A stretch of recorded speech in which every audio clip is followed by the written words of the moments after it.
My issue with Charlotte is that she edited Wuthering Heights after Emily passed, then altogether stopped Anne's Tenet of Wildfell Hall from being republished after Anne's passing. I have a tough time extending some empathy when I remember she burnt Emily's second manuscript. I remember reading somewhere that she stopped publications of Anne's Tenet of Wildfell Hall, and that honestly could have been out of jealousy. Charlotte actually disliked Jane very much. Charlotte Brontë, posthumously. I feel bad for you, Jane Austen. I don't think about you at all because I'm dead. Problem is Charlotte justify being Anne's a hole by saying from as an older sister.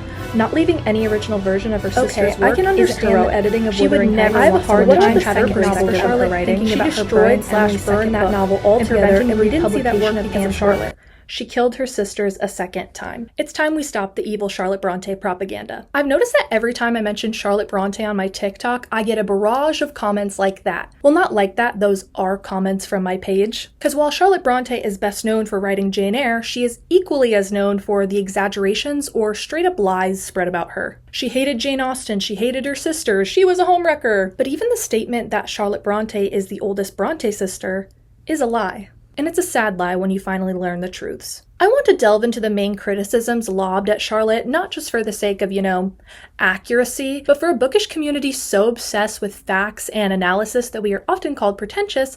I find it baffling and a bit telling that we've blindly accepted everything we've heard about Charlotte without any sort of fact-checking. I mean, this comment claims she murdered her sister. So yes, we're gonna have a fun little debunking where I use the plethora of widely accessible information to set the record straight, but we're also gonna trace where those ideas came from. I'm not just interested in what about Charlotte Bronte's life made us misremember history, but what about us that made us villainize her? Because Charlotte may as well have actually murdered someone the way we're acting. So let's just dip our toes into the first example so we can get a baseline understanding of the kind of criticism we're working with. I'm not even going to get into Charlotte's life story yet. We're going to be so objective, it hurts.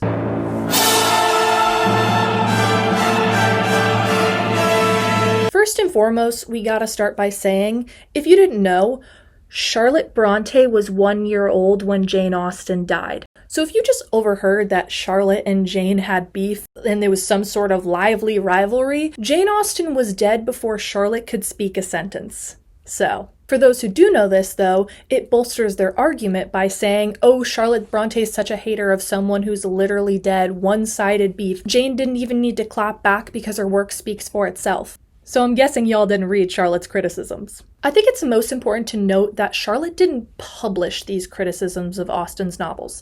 This was not some scathing literary takedown. These were letters to a friend. It's like texting your friend that you didn't like the new R.F. Kuang book and then your texts get leaked on that evil bird app and all of a sudden people are saying that you have personal beef with R.F. Kuang and that you're stupid and that you'll never be as good as her. Meanwhile, you were just telling your friend that you didn't really like a book. And notice how I said book, not author. People tend to frame it that Charlotte disliked Jane as a person, but Charlotte had nothing cruel to say about Jane herself, and her critiques of the 2 books that she read of Jane's weren't even that mean. Actually, no, they weren't mean at all. She ends up praising Jane Austen, actually. So in 1848, Charlotte writes a letter to fellow writer G.H. Lewis, who was one of the first critics to review Jane Eyre favorably. However, he compares Jane Eyre to Jane Austen, so Charlotte does have a positive response to this, saying, quote, I think too I will endeavor to follow the counsel which shines out of Miss Austen's mild eyes, to finish more and be more subdued, end quote. Charlotte goes on to say, though, quote, why do you like Miss Austen so very much? I am puzzled on that point. People get really hung up on this quote in particular, but I'm gonna be honest, G.H. Lewis is probably the biggest Austen stan I have ever seen. He is verbose and manages to work comparisons to Jane Austen into a lot of his reviews. He regards her as being the best female novelist ever, and it makes sense why Charlotte is curious as to why, because she admits she's never read Jane Austen before. She writes to him, quote, I had not seen Pride and Prejudice till I read that sentence of yours, and then I got the book and studied it. And what did I find? In a very prosy way, she says that the book is just pretty. It's, quote, an accurate daguerreotyped portrait of a commonplace face, a carefully fenced, highly cultivated garden with neat borders and delicate flowers, end quote. But she didn't find it, in my interpretation, to be very profound or encompassing. Quote, "No glance of a bright, vivid physiognomy. I should hardly like to live with her ladies and gentlemen in their elegant but confined houses." Lewis writes back to her in defense of Austen saying, quote, "Jane Austen is not a poetess, and Charlotte, quote, must learn to acknowledge her as one of the greatest artists of the greatest painters of human character, and one of the writers with the nicest sense of a means to an end that ever lived." To which Charlotte replies, quote, "The last point only will I acknowledge. Can there be a great artist without poetry?" End quote. But this is not the end of Charlotte's journey with Jane Austen, even though that letter is the one people tend to bring up. 2 years later, in 1850, she writes W.S. Williams, a mentor and friend, that she has read another Jane Austen novel, Emma, which she likes better. And from the sounds of it, it does sound like she tries really hard to like Jane Austen, saying, quote, "I have likewise read one of Miss Austen's works, Emma, read it with interest and with the degree of admiration which Miss Austen herself would have thought sensible and suitable." End quote. Charlotte has enough respect for Austen as an author to not give that overly biased, kind reviews that didn't take female authors seriously. One of the reasons Charlotte and her sisters give for wanting to publish anonymously. She goes on to, shockingly,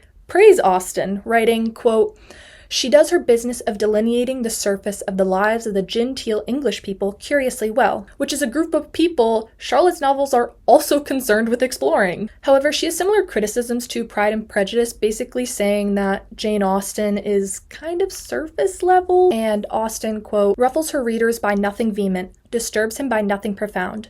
Her business is not half so much with the human heart as with the human eyes, mouth, hands, and feet. It suits her aptly to study. But, quote, what is the unseen seat of life and the sentient target of death? This Miss Austen ignores." And here's where we see what's really going on. Charlotte Bronte's not a hater. She just has a different preference for what books she likes to read. We see in Charlotte's own writing that she is very concerned with the life and death she says is lacking in Jane Austen's novels, and you can argue that Jane Austen does incorporate darker, more serious themes into her novels, but Pride and Prejudice is a satire. It's making fun of the English upper class. But as you can see by Charlotte's graphic depictions of the immorality of the English upper class, she doesn't find those problems very funny. On the other hand, we see in Charlotte's own writing that she is very concerned with prose. She's often criticized for how much she will describe a room. But description is something she praises in Jane Austen's work because it's clearly something she values in a book. Guys, I fear these are opinions. I'm not the biggest fan of the sci-fi genre, so if you put a sci-fi book in front of me, I'm probably not gonna like it. Not because that book is bad necessarily, but I'm not particularly fond of the way sci-fi explores those universal themes that we encounter in a lot of books. This whole argument feels like saying, I don't like Moby Dick, and then everyone losing their minds because it's the greatest book of all time. Okay, I don't think it is. That doesn't mean I have posthumous beef with Herman Melville, and it doesn't mean I'm stupid. I just didn't find the book that impressive, especially after people hyped it up so much, which is what I'm wondering if that affected Charlotte's opinions at all. I mean, Lewis said that Charlotte must learn to like Austen. That's the kind of public sentiment we're working with here. Jane Austen and the Brontes are usually put in the same literary category since they are all English women writers. However, Austen is a writer of the Regency era. The Brontes are writers of the Victorian era. These are really different styles. Sure, they may discuss the same group of people, but it's like comparing Legally Blonde to Erin Brockovich because they both depict sexism in the workplace. Austen and the Brontes go about discussing the English upper class in such different ways that it doesn't really even make sense to compare them. It's really frustrating to see people just see two English women writers and pit them against one another because there's never enough space for more than one woman to be successful. Can you believe that was all just a warm-up? We haven't even touched the tinderbox of Charlotte Bronte's actual life. Which is funny because the Brontes say repeatedly in their letters and diary entries that they find their lives boring and uneventful. So let's find out what people are making a fuss over in our next criticism.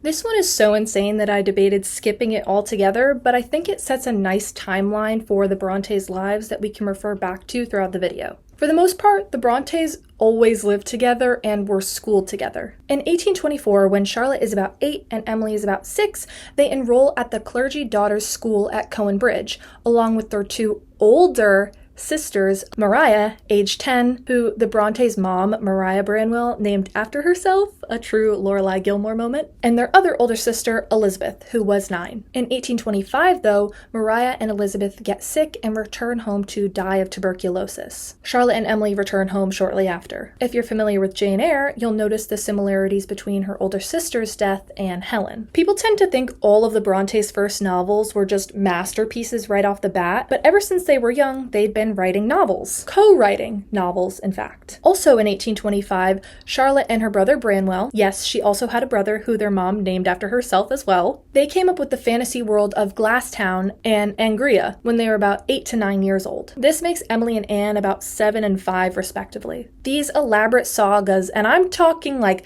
high fantasy level world building and war plans, were not just the ramblings of children. They're actually published and available to read as juvenilia. Emily and Anne also join in on this, and eventually read their own spin-off world called Gondel, which they work on until their early adulthood. Both Charlotte and Emily grow up to work as teachers, but Charlotte also ends up working as a governess along with Anne. Anne has a horrible time as a governess. Not only were the children awful, but when she gets Branwell a job with the family she's with, Branwell has an affair with the lady of the house. Anne resigns out of fear of a scandal, and a month later, Branwell is fired because, you can't have a relationship with your boss's wife like you used to anymore. Throughout this time, though, the sisters had been writing poetry. It's actually upon Charlotte discovering Emily's poems in a notebook in 1845 that the sisters consider publishing seriously. Under Emily's poem, How Beautiful the Earth Is Still, Charlotte writes, quote, "Never was better stuff penned." That same year, the sisters pay to have their poetry published, writing under the pen names Currer, Ellis, and Acton Bell. They sell only 2 copies. So the next year in 1846, Charlotte's The Professor, Emily's Wuthering Heights, and Anne's Agnes Grey are finished. They keep trying to sell them together in a 3-volume set, which was the standard at the time for novels. All of them get rejected for a while, but Wuthering Heights and Agnes Grey eventually find a publisher that will publish those 2 together, but not The Professor. Also in 1846, Charlotte begins writing Jane Eyre. This is where people get fussy. If you're not familiar, Anne's Agnes Grey is about a governess dealing with less than ideal situations in her placements. It's also titled after its heroine and has a first-person narrator break the fourth wall of their fictional accounts. Although Jane Eyre was published in October of 1847, before Agnes Grey was published in December of 1847 that same year, Agnes Grey was fully written before Jane Eyre was. With the similar premise, people say Charlotte copied Anne. And to these people I ask again, did you read these books? I gotta say, Agnes Grey is so funny, which is important because if you haven't read it, it's going to fill in your understanding as to, although there are some similarities between Agnes Grey and Jane Eyre, again, it's like comparing Legally Blonde to Erin Brockovich. Sure, both Jane Eyre and Agnes Grey are not shy about exploring humanity's violent side, but Jane Eyre is much more gothic and mysterious, while Agnes Grey is more religiously moral and also somehow still very funny. Anne Brontë incorporates this humor into her writing that feels almost modern. As for the plot, the majority of Agnes Grey is about her interactions with the children she governs and their families. Yes, Jane Eyre is also a governess, but the novel spends more time reflecting on how society views governesses than actually governing children. As far as plot goes, the one child Jane Eyre governs, Adele, is a very minor character in the story. She has very little page time and mostly serves as a mirror to Jane's own childhood,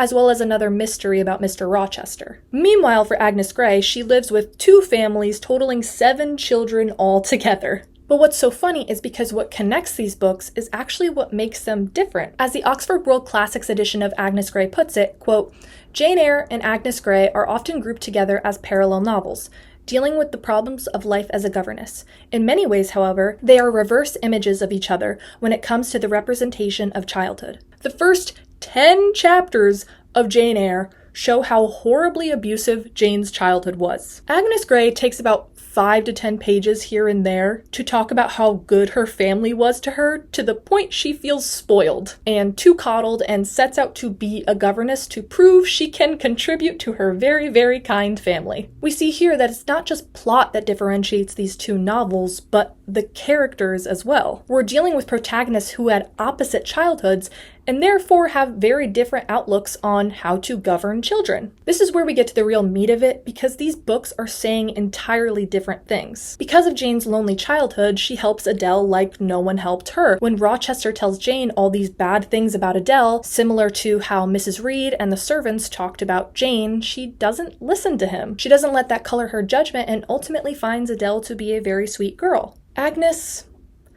hates these damn kids, which I don't really blame her for, especially when we're talking about the first family she governs, the Bloomfields. She does try to like them, however, she ultimately finds them to be spoiled and disobedient, to say the least. Them trying to throw her stuff in the fire and out the window isn't even the worst of it, but her response is interesting. When thinking about how much the parents let their kids get away with, Agnes thinks, quote, "A few sound boxes on the ear, on such occasions, might have settled the matter easily enough," end quote. She doesn't just think this, though, she actually puts it into practice. When one of the children, Marianne, refuses to speak, Agnes, quote, would shake her violently by the shoulders, or pull her long hair, or put her in the corner, end quote. She does have doubts over this, but ultimately decides, quote, "I think it my absolute duty to crush this vicious tendency in the bud," end quote. Agnes has a Victorian moralist view of children that is very similar to the more villainous characters we see in Jane Eyre, such as her aunt, Mrs. Reed, who locks Jane in the Red Room, saying, quote, "I abhor artifice, particularly in children. It is my duty to show you that tricks will not answer," end quote. As we've seen, though, Jane and Agnes are dealing with very different children. As opposed to Adele throwing a tantrum or two, the children Agnes governs are actually evil. In particular, Tom. Tom, who is 7 at the start of the novel, repeatedly tortures and kills animals. Children, particularly boys, being violent to animals is a theme Agnes Grey highlights vividly. I mean, these scenes are graphically described. Tom's torture becomes so sadistic that Agnes kills the birds he's about to torture as a sort of mercy. I'm not trying to shift hate from one sister to the other. I know it's really easy to say that Agnes is a horrible person, and this novel is just conforming to the time, but it's really not. Anne is being pretty revolutionary because her novel is actually in disagreement with a huge part of society. More than Jane Eyre, Agnes Grey seems to be a more direct response to the time's debate on how to raise boys. Prominent writer of advice literature for women, Sarah Stickney Ellis wrote that boys had an abundance of energy and it had to be channeled somewhere. This should be encouraged since they had to grow up to be manly men who hunt and kill and provide for their family. Agnes Grey disagrees with this and actually uses how men treat animals as a way to differentiate good romantic partners for women. Agnes governs a young lady named Rosalie, and while she is courting suitors, Anne Brontë takes the time to point out, or, write, that he kicks a cat.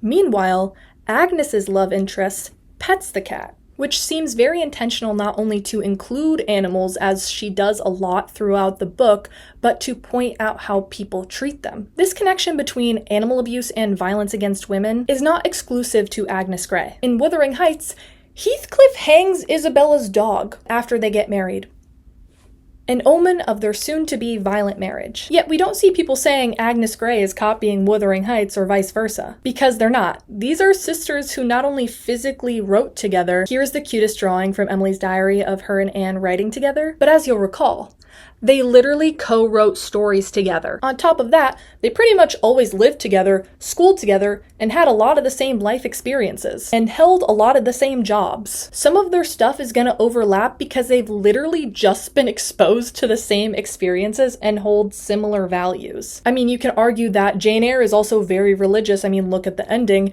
Yeah, no wonder they grew up in a parsonage. I mean, are John Green and Hank Green copying each other because they both, talk about science? And they just so happen to be related to one another? If you want to keep going, as people have, you can say that because Jane Eyre was published first with a similar concept, that's the reason Agnes Grey did poorly. See, Jane Eyre was published by Smith and Elder, but both Wuthering Heights and Agnes Grey were published by a certain Thomas Newby. Wuthering Heights and Agnes Grey were published with multiple spelling errors and grammatical errors that Emily and Anne had corrected in their proofs, and there was almost no advertising done by the publisher. Which is funny because Newby made the sisters pay him £50 to publish their novels, which you might be like, oh, well, they had to pay to get their poetry published. However, Charlotte says in one of her letters that this was with the condition of, quote, receiving it back as soon as a sufficient number of copies should have been sold to pay expenses, end quote. But, quote, no part of the sum was, however, returned to them.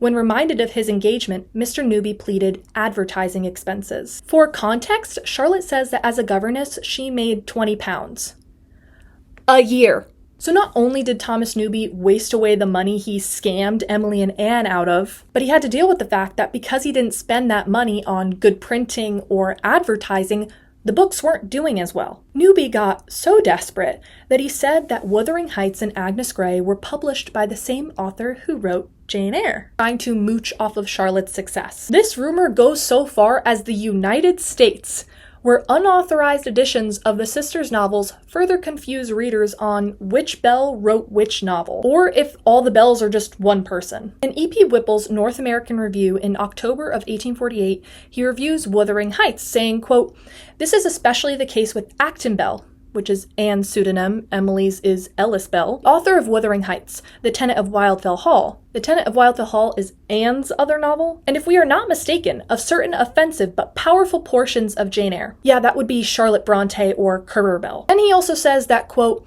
Currer Bell, Charlotte's pseudonym again, divides the authorship, if we are not misinformed, with a brother and a sister. End quote. Yeah, he says this in the same review. People were very confused, especially because they kept getting contradictory information as to which Belle wrote which book, which is honestly where I think we get the framework for saying that Charlotte Brontë copied her sisters or was jealous of them. A lot of the reviews compare the Belles novels to one another, either because the people thought the Belles were just the same guy, so they compared their books like they were just tracking an author's progress. These reviews accidentally pitted the sisters against one another by saying, oh, Acton's/Anne's Tenant of Wildfell Hall isn't as good as his Jane Eyre, saying that their writing has taken a decline, even though that's not the same guy. Or they compared the sisters' novels to one another just because they had the same last name. Or, as E.P. Whipple puts it, a, quote, family mind that is strikingly peculiar, end quote. Either way, Charlotte's not being evil because the reviewers liked Jane Eyre better. She's not evil because Thomas Newby took forever to print Wuthering Heights and Agnes Grey, and it's not her fault that he didn't advertise or print the books properly, leading to it not doing as well. She honestly thought Wuthering Heights and Agnes Grey would do better than Jane Eyre, writing in a letter to W.S. Williams in December of 1847, quote,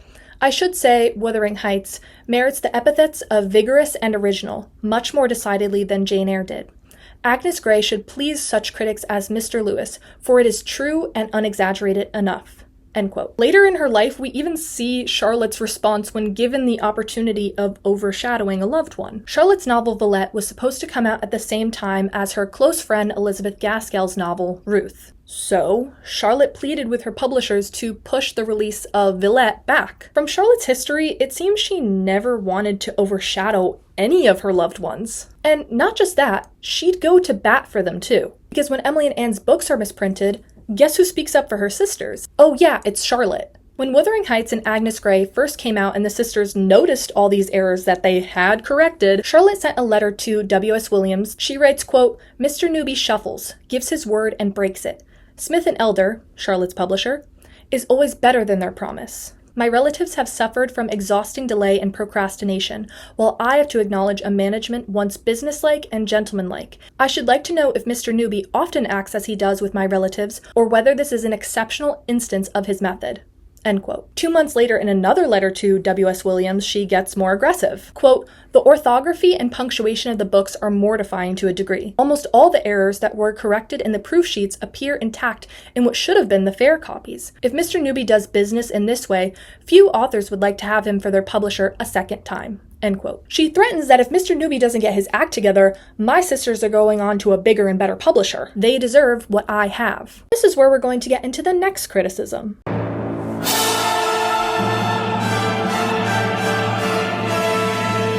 I know everyone just got real excited because this is by far the most popular grudge held against Charlotte Brontë, and it's also the most over-exaggerated. Let's start with the facts. Actually, we're gonna have to start with some very sad facts. In September of 1848, the Brontes' only brother, Branwell, dies. In December of 1848, Emily dies from pulmonary tuberculosis, just 1 year after Wuthering Heights was published. Just 5 months later, in May of 1849, Anne Brontë dies of tuberculosis too. Agnes Grey had been out for a full 2 years, and the tenant of Wildfell Hall not even for 1. In the span of 9 months, 3 of the Brontës died, all at only about 30 years old. Out of 6 siblings, Charlotte Brontë is the only one left at 33 years old. Despite being the oldest of her remaining siblings, she outlives them. If you think about it, she actually outlives everyone in her family except for her father. Let that sink in. Oh wait, you can't. You're Charlotte Brontë and you have to deal with the literary fame you and your sisters just kickstarted. In 1850, Charlotte's publishers, Smith & Elder, approach her asking her to do edits for a republication of Wuthering Heights and Agnes Grey, because Thomas Newby screwed up the first one so bad. So when Charlotte sits down to edit Wuthering Heights, she finds she has to do a lot of editing. She removes excessive commas that only make sentences confusing, such as, quote, to enjoy the cheerful fire and smoking coffee which the servant had prepared for refreshment, end quote. No one is smoking coffee. She also adds commas for clarity. For example, quote, he interrupted wincing, instead of, quote, he interrupted wincing. However, Charlotte modifies paragraph breaks and punctuation, quote, well beyond the scope of obvious errors, according to Alexandra Lewis, the editor for the 5th Norton Critical Edition of Wuthering Heights. Quote, at times the abundance of commas makes the process of reading resemble that of driving over a rough road in a badly sprung car. Charlotte Brontë evidently registered the need to smooth the reader's way through the text, end quote. So Charlotte removes some of the dashes and exclamation marks and replaces them with more formal punctuation. But as Lewis argues, the original punctuation choices, quote, are often arguably necessary features of Bronte's narrative. They capture the unique and exciting energies of the text and rhythms of the character's speech, end quote. We see Charlotte's need to smooth the reader's way through the text in her most significant change, Joseph's dialogue. If you've read Wuthering Heights, you know what I mean. This guy, if it's possible, speaks illegibly. Joseph has a Yorkshire accent and Emily writes it out phonetically, so it ends up looking something like this. Charlotte argues in a letter to her literary advisor, quote, it seems to me advisable to modify the orthography of the old servant Joseph's speeches, for though, as it stands, it exactly renders the Yorkshire accent to the Yorkshire ear, yet I am sure Southerns must find it unintelligible, and thus one of the most graphic characters in the book is lost on them, end quote. However, scholars find Charlotte's spelling and dialectic changes to be inconsistent. A good majority of editions leave Emily's dialect untouched and incorporate the necessary grammatical changes made by Charlotte. And yeah, that's it for edits. What? Were you expecting something more? Something altering the plot or characters drastically? From the way everyone was talking about this, I was too. The only equivalent to this I can think of is when publishers edited out the em dashes in Emily Dickinson's poetry. And yes, I agree that takes a lot of punch out of Emily Dickinson's poetry. Do I think Charlotte was trying to take the punch out of her sister's work? No. I think she genuinely believed she was making it as best as possible so it would get the praise she so clearly thought and said it deserved. She even says she was trying to make it more accessible so more people could read it. But just because that's what Charlotte intended doesn't mean that's what happened. In an effort to make Emily's work more widely accessible, she ends up sanitizing it a bit. I can see where people are coming from in saying Charlotte was overstepping and thinking she knew best. She failed to recognize these revolutionary techniques, but I don't think that makes her stupid or malicious. Nowadays, we're well versed enough in literature to recognize Emily Dickinson's punctuation choices to be revolutionary, and we get mad at Charlotte for not seeing them. But back then, it kind of just looked like the equivalent of editing out something like this. Again, people perpetuate this idea that Charlotte is the reason we don't have Wuthering Heights as Emily intended it. If people are talking about the 1847 version, that version still exists today. You can go buy it right now. It's not in some dusty archival library. If they're talking about Emily's original manuscript, the fault doesn't lie with Charlotte. It lies with my mortal enemy, Thomas Newby. As you'll remember, he had the prints with all of Emily's corrections. He disregarded them and published the novel anyway. If we're wondering if Charlotte had Emily's original manuscript in front of her while she edited it, we don't actually know. The original manuscript doesn't survive. Again, people get pretty freaking mad because the theory is that Charlotte burned it, which was the common practice in the Victorian era when someone died. You burned a person's letters and diaries. We can actually see evidence of this with Emily Dickinson. Very little of the letters to Dickinson survive because she asked her sister to burn them, along with her poems, but anyway. Think of it like you dying and someone clearing your phone because you don't want everyone to know what you were texting your friends in that group chat at 3 a.m. Speaking of fires,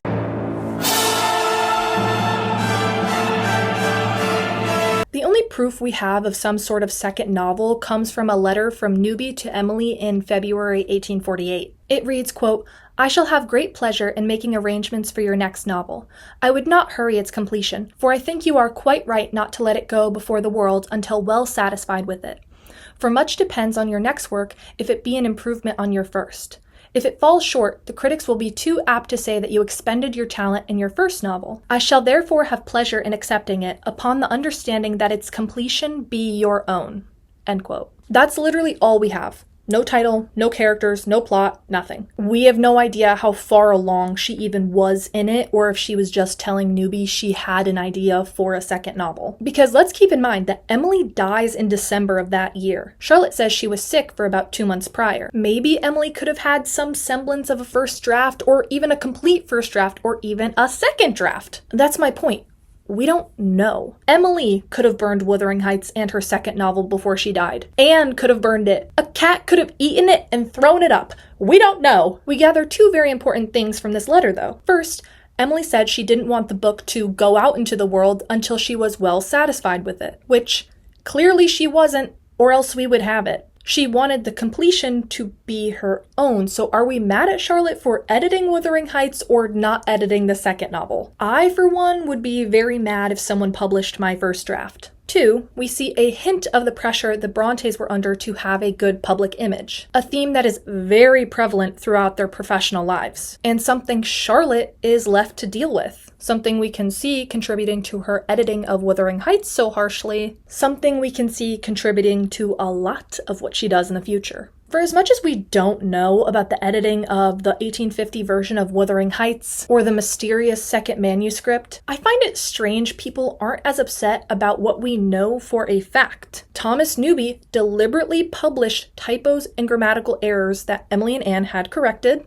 He didn't advertise the books at all, and oh yeah, he scammed Emily and Anne out of £50. More than both of them combined would have made as a governess in a year. Yet, I bet before this video, you didn't even know Thomas Newby's name, did you? People are more upset about Charlotte Brontë overstepping grammatically and phonetically because she is a far easier target, especially considering the biggest piece of evidence for Charlotte Brontë haters, the biographical notice of Ellis and Acton Bell. This is where we're going to get into some tough territory because we're going to have to look at women with nuance. This notice, written by Charlotte, precedes the 1850 version of Wuthering Heights and Agnes Grey, which, again, I think most people who cherry-pick the bad stuff haven't read in its entirety. Those who have would understand how it's kind of just weird. In this notice, Charlotte clears up the question of her and her sister's identities. In doing this, she explains the history of their writing. She says in autumn of 1845, she found Emily's poems and wrote, quote,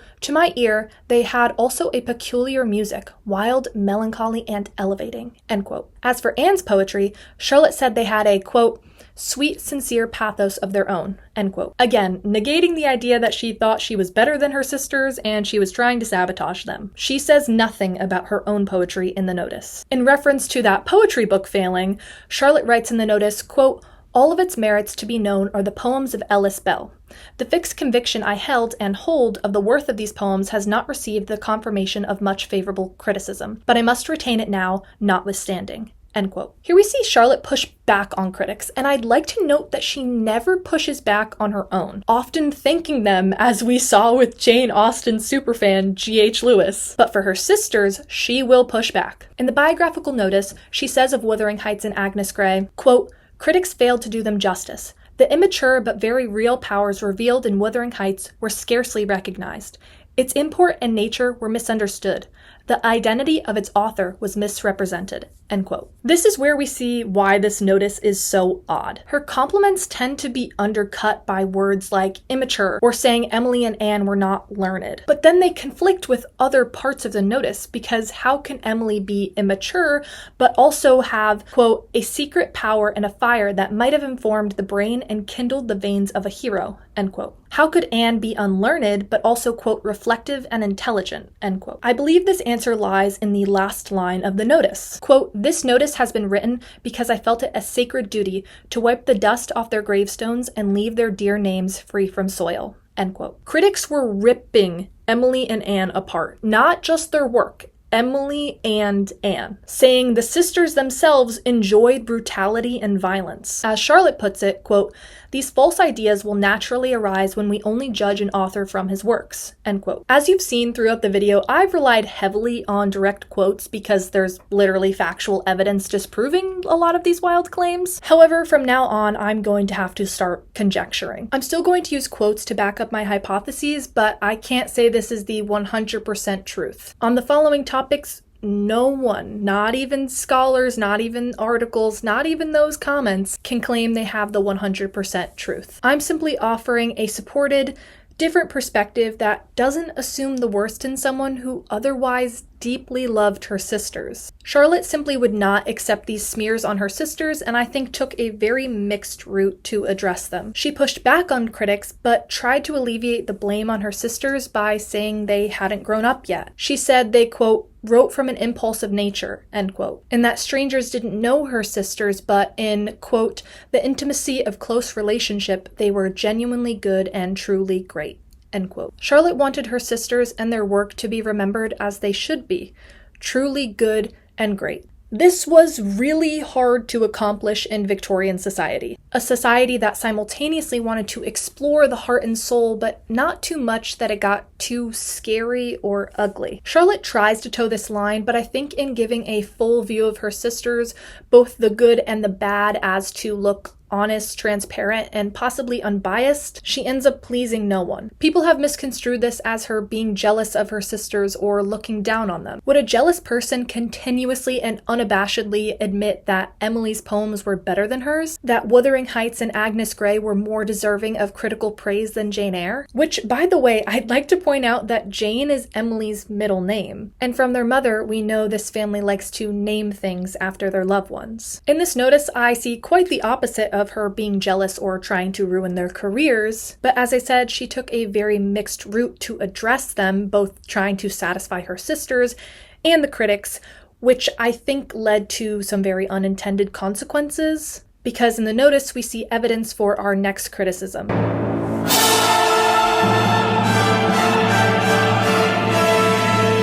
In the same biographical notice, Charlotte shares her opinions on Anne's second novel, The Tenant of Wildfell Hall. She says that she understands why critics didn't like the novel and that the choice of subject was an entire mistake. Reiterating how morally good her sisters were, Charlotte says, quote, nothing less congruous with the writer's nature can be conceived, end quote. I've seen an alarming amount of people say that Charlotte blocked Tenant of Wildfell Hall from being published at all, which, as you can see here, it did in fact have to be published in order to receive criticism. Charlotte's hand comes in at the third republication of the novel. If you remember, Smith & Elder, Charlotte's publisher, approached Charlotte about editing her sister's work for republication. Charlotte agrees to editing Wuthering Heights and Agnes Grey, but refuses to edit Tenant of Wildfell Hall, writing to her publishers, quote, it hardly appears desirable to preserve. The choice of subject in that work is a mistake, end quote. As we've shown before, Charlotte genuinely thought Agnes Grey was better than Jane Eyre. I don't think she thought she was slighting Anne by not editing what we today think is the better of Anne's two novels, especially considering how harshly people talked about Tenant. Quote,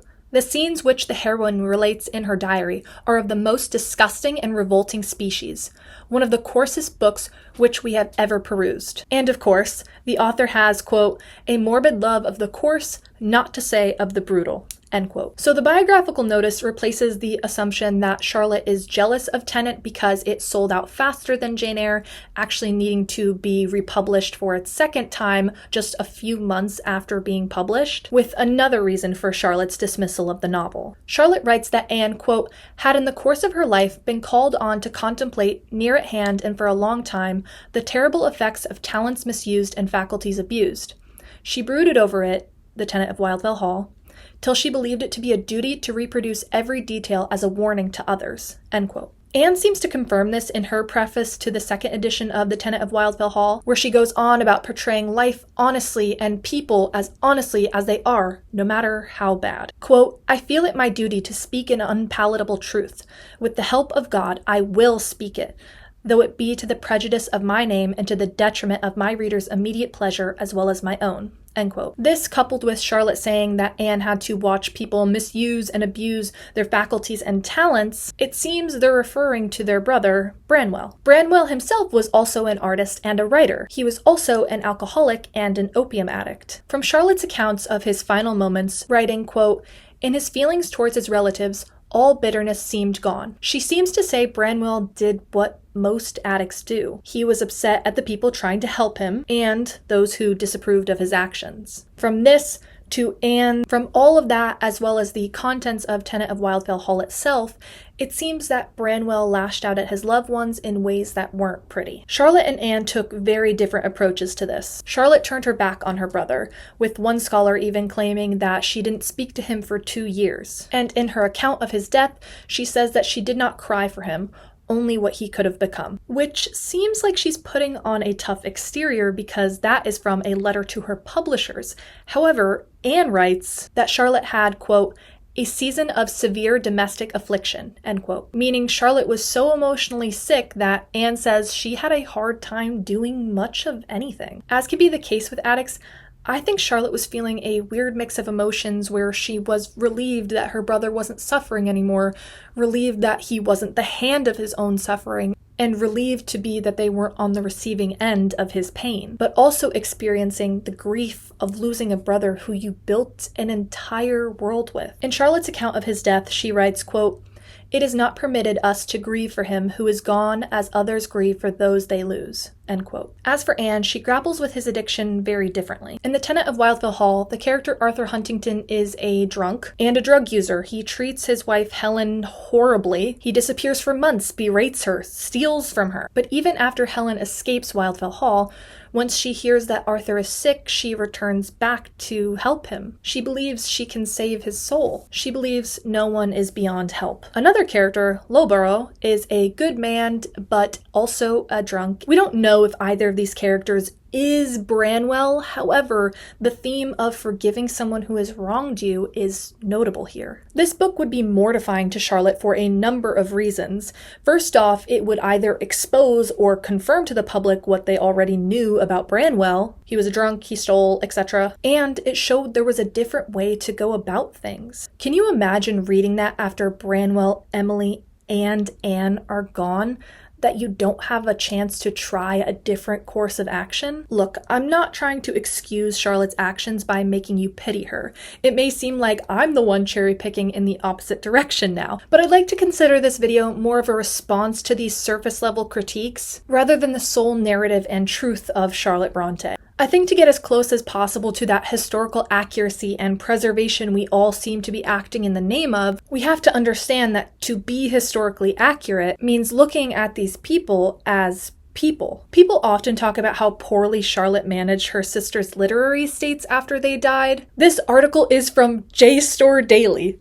JSTOR. The same thing you go to look up sources for your college paper. And honestly, comments like these are the most infuriating to me. Hit with the death of all 3 of her remaining siblings in just 9 months, Charlotte is caught between being a sister and being a manager for 3 different people, Emily, Anne, and herself, after being in the publishing world for just 2 years. I find it so cruel that we demand Charlotte have the emotional capacity and historical foresight to preserve every part of her sisters and their works for strangers and future centuries to come. But the most cruel thing is that we claim she hated her sisters, who for the most part were her entire world. Really only the friends she had until she left for school at about 20. Tell me the immense pressure to maintain a good public image, coupled with the death of her sisters, wouldn't have any effect on her decision-making. Because how hard the death of her sisters hit her is something I won't conjecture on. When asked by her publisher for a picture of her sisters to include in the biographical notice, Charlotte says, quote, "I grieve to say that I possess no portrait of either of my sisters. Believe me." Charlotte's poem on the death of Anne Brontë reads, quote, "There's little joy in life for me, and little terror in the grave. I've lived the parting hour to see of one I would have died to save." As for Emily, Charlotte writes in a letter, quote, "I could hardly let Emily go. I wanted to hold her back then, and I want her back hourly now. Papa has now me only, the weakest, puniest, least promising of his 6 children. Consumption has taken the whole 5. End quote. Time and time again, we keep finding evidence that disproves the idea that she was jealous of her sisters, thought she was better than them, that she hated them, who wanted to kill them a second time?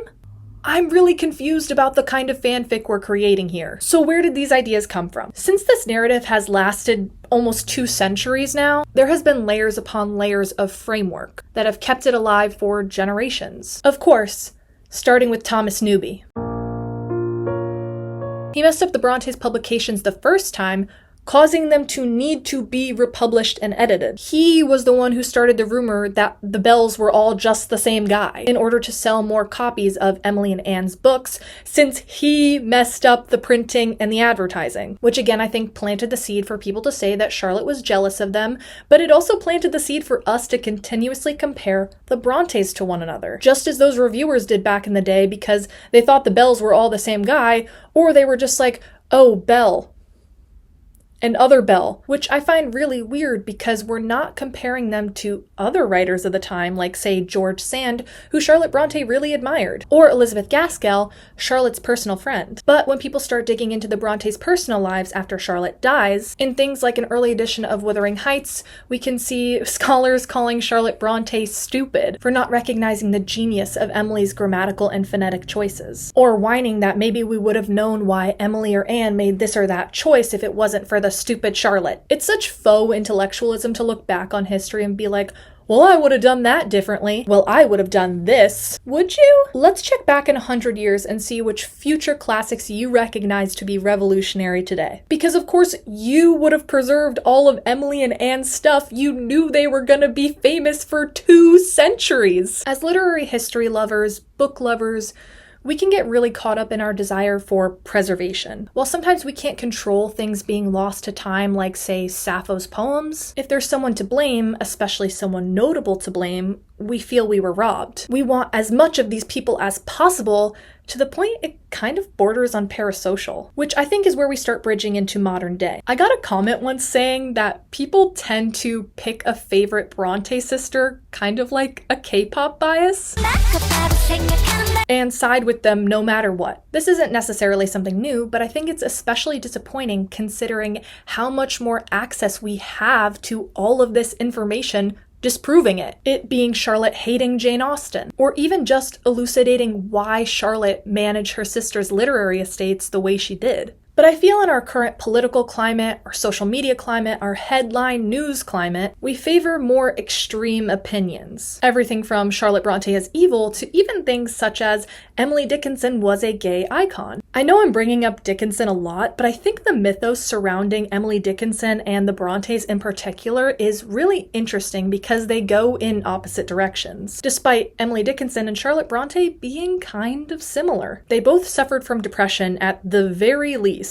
But Dickinson's suffering is much more palatable and romantic to us. Her depression doesn't seem to harm people around her. Charlotte is just relegated to the mad woman in the attic, keeping Jane and Mr. Rochester from being together. But on the topic of gay icon, Charlotte also wrote very frankly to her friend Ellen Nussey. I mean, we love to assume we knew what was going on with Emily Dickinson and Sue, but we've ignored that Charlotte Brontë had this whole lifelong homoerotic friendship. There's about 340 letters between her and Ellen Nussey to back them up. Quote, Ellen, I wish I could live with you always. If we had but a cottage and a competency of our own, I do think we might live and love on till death without being dependent on a third person for happiness. End quote. That sounds a lot like Emily Dickinson and Sue. Now, I've also gotten some comments being like, Madison, why do you care so much about all these dead people? Well, it's because how we treat Charlotte Brontë says a lot about how we treat women today. In any type of complicated situation, they have to be perfect. Otherwise, they are the sole villain. There is no benefit of the doubt. Meanwhile, the grace we afford to male writers, from everything to writing teenage girls kinda weird, to having a lifelong romantic relationship with a 16-year-old, is found nowhere for Charlotte Brontë, who, at the very most, hurt her sister's artistic integrity. But to the Brontë fans out there, do you guys honestly think these incredibly close sisters would want you pitting them against one another? Would want you to smear their sister in the name of honoring them? You don't know them!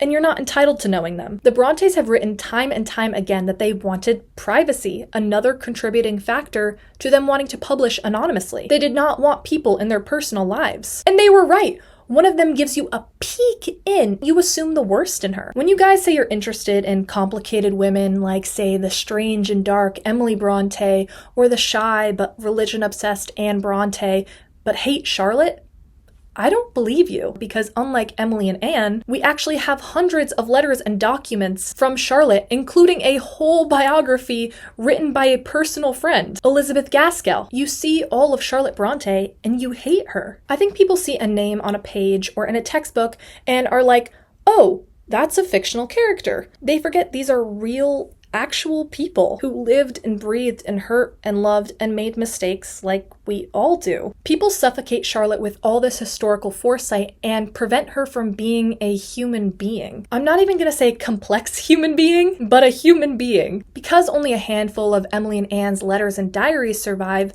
we don't know that much about them and can project whatever we want onto them. We see this in a lot of screen adaptations of the Brontes' lives where, in particular, Emily's personality tends to diverge a lot, with her being quick-tempered in To Walk Invisible and her being very shy in Emily. Because of this, people think they know the sisters. Because they've read Wuthering Heights 5 times, they think they understand Emily. Because they were so touched by Anne's poetry, they think they know what she would want. Well, guess what?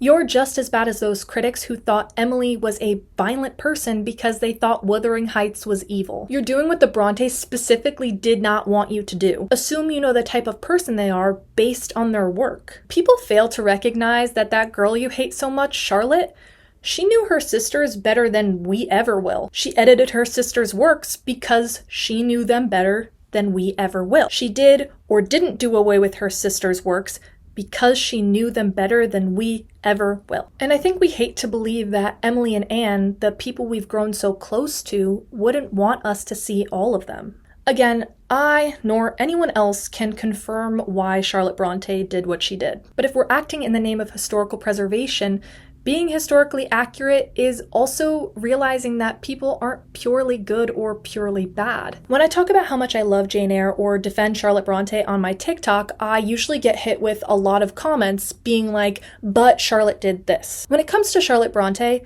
it's not but, it's and. Charlotte sanitized her sister's work, and she was a grieving sister. Charlotte was a factor in Anne being lesser known, and she was a literary newbie, and she talked down to her sisters, and she praised her sisters, and she was trying to preserve her sister's good name and legacy, and sometimes that didn't work out. Let me be very clear, this nuance is not something I think we should afford to all creators. However, I want us to get comfortable pushing back against what we've been told and accepting the shades of gray within the answer. People are often understandably averse to this because we recognize how it's been used to excuse forms of oppression. In those cases, I wholeheartedly agree that saying Neil Gaiman literally assaulting someone, to put it unjustly lightly, Saying that that's just a character flaw is insane. And to say that Sylvia Plath's racism is just her being a product of her time ignores all the activists working within the civil rights movement in which she lived. We need to be able to tell the difference between egregious instances like this and Charlotte Brontë not being a fan of Pride and Prejudice. Otherwise, I think accepting that people aren't perfect is a very reasonable approach, even if it doesn't get as many clicks or visceral reactions or easy answers. I understand that not just this idea of Charlotte Brontë, but this very binary way of thinking is very widespread, and in order to help combat it, we need to get more comfortable admitting what we don't know, admitting when we're wrong, or even just not completely right instead of doubling down, cherry picking, and pretending we know the truth just to fit our narrative. We need to get comfortable with learning being a lifelong process. I find admitting you don't know something is far more intelligent than pretending that you do and spreading this very misinformation. And in this kind of field, we need to be okay with the fact that there are things we will never know for certain. And honestly, it's my opinion that we're not entitled to know it. These were real people who had a right to privacy if they so choose. These were also real people who had a right to not act like their entire life might be dissected by strangers in future centuries. Charlotte Brontë isn't a villain. Charlotte Brontë isn't a hero. She's Charlotte Brontë, and I really like her book, Jane Eyre. That's it. I hope this video provided more insight into the Brontës' lives with actual quotes and facts to back it up. I have linked my sources in the description if you'd like to read them for yourselves, but I'd like to also make you aware that with works over 100 years old, most of that information is available online. I had Charlotte Brontë's letter about Pride and Prejudice in my 4th Norton Critical edition of Jane Eyre, but I typed in a line from it and found it word for word on this Anne Brontë blog that you guys need to check out. Every article is so fascinating, so well researched, and had pictures I struggled to find anywhere else on the internet. This might sound dated, but you can also contact libraries and museums and ask them questions. I actually reached out to the Brontë parsonage in the UK for this video, and they directed me to some really great sources. You might have seen me losing it on TikTok, but this is my first ever YouTube video essay, and I'm really excited for you all to see it. I love researching and writing and analyzing, so please let me know if there's another topic you'd like to see covered, because I truly do not know what my next video will be. Thank you again for staying to the end of this video. I am truly blessed to have such a lovely group of people consistently interact with my content. Please subscribe to join this community of lifelong learners like me, and I'll see you next time.